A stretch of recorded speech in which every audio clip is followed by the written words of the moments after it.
Dieu est un Dieu d'ordre. Bonjour, je suis Buni, avec un U comme dans Uni.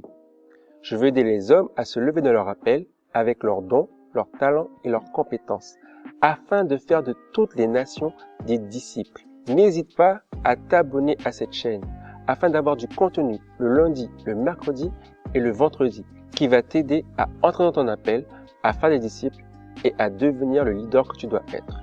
Dieu est un Dieu d'ordre. Qu'est-ce que ça signifie pour nous? Il a tout créé avec un objectif. Dans la nature, nous pouvons voir les lois physiques et les lois spirituelles. Ces lois s'appliquent que nous les connaissions ou pas. Si je lâche ma Bible, elle tombe. Ça va s'appliquer que je le veuille ou non, que je le sache ou non. Et ça, c'est vrai pour une loi physique. Comme les lois spirituelles, celui qui donne, reçoit. C'est pourquoi les riches, même s'ils ne connaissent pas Dieu, quand ils continuent à donner, ils continuent à s'enrichir. Nous ne comprenons pas pourquoi, mais cette loi s'applique. Que nous le voulions, que nous comprenions, que nous le sachions ou pas. Car Dieu fait pleuvoir sur les bons comme sur les méchants. C'est Dieu qui décide. Il a créé ses lois et elles s'appliquent. Un point, c'est tout. Dans le développement personnel, les coachs, les formateurs et tous ceux qui travaillent dans ce domaine observent ces lois spirituelles et ils les nomment. Et après, ils font comme s'ils avaient créé quelque chose, mais n'ont fait que reconnaître les lois que Dieu lui-même avait créées. Tout comme les scientifiques, avec la nature et la science, nomment des lois physiques que nous pouvons voir, que nous pouvons toucher. La différence avec le monde spirituel, c'est que nous ne le voyons pas. Il est invisible à nos yeux. Donc, il nous fait peur. Mais ça ne veut pas dire que ce n'est pas Dieu qui l'a créé. Dans la Bible, nous avons des exemples de ces lois spirituelles. Et encore mieux, nous connaissons le créateur de ces lois, c'est-à-dire Dieu lui-même. Ça veut dire que si on étudie la Bible, on peut découvrir ces lois, ces principes et les appliquer à nos vies. Ce que j'ai moi-même compris, c'est qu'il y a le principe et il y a la vie. Exemple très concret, c'est qu'il y a 4 saisons sur Terre. C'est vrai partout. Ça, c'est le principe. Mais il y a la vie, c'est-à-dire en fonction de là où on vit, les 4 saisons s'appliquent différemment. Il y a donc le principe et il y a la vie. Donc si je me trouve en France, je vais pouvoir voir le printemps, l'été, l'automne et l'hiver. Et moi, je viens de Guyane.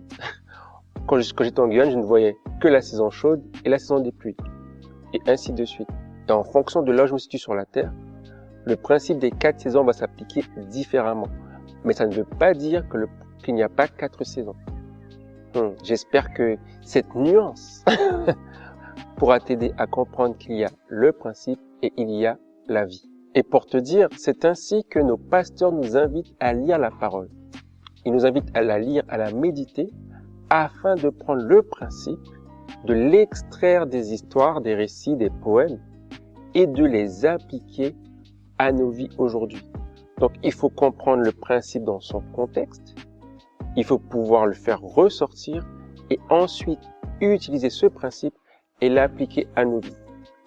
Ça signifie qu'avec un même principe, il va s'exprimer différemment chez chacune et chacun. Il aura différentes formes et différents résultats. Mais ça ne veut pas dire que le principe n'existe pas. Un autre exemple très concret. On a chacune et chacun un témoignage de notre arrivée à Christ, de comment Jésus a changé nos vies. Certains ont crié, d'autres ont pleuré, d'autres ont couru, certains autres ont sauté. Mais à la fin, chacune et chacun est passé par la repentance. La repentance, comme les pasteurs expliquent très bien, est liée au chemin. C'est comme arpenter. C'est lié au chemin, ça veut dire que j'allais vers la droite et ensuite j'ai fait demi-tour pour aller vers la gauche. C'est-à-dire que si je viens à Jésus, il y a un avant et un après le fait que je sois venu à Jésus. Il y a un changement de comportement, il y a un changement de mentalité.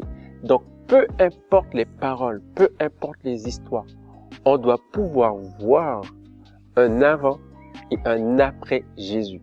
C'est ça la repentance. C'est ça, venir à Christ. Et pourtant, le principe est le même.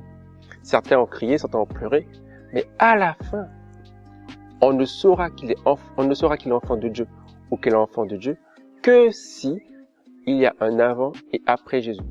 Et c'est pour ça que certains, ils ont pleuré, mais comme il n'y a pas eu de changement de comportement, changement de caractère, eh bien, on ne pense pas qu'ils ont vraiment choisi Jésus.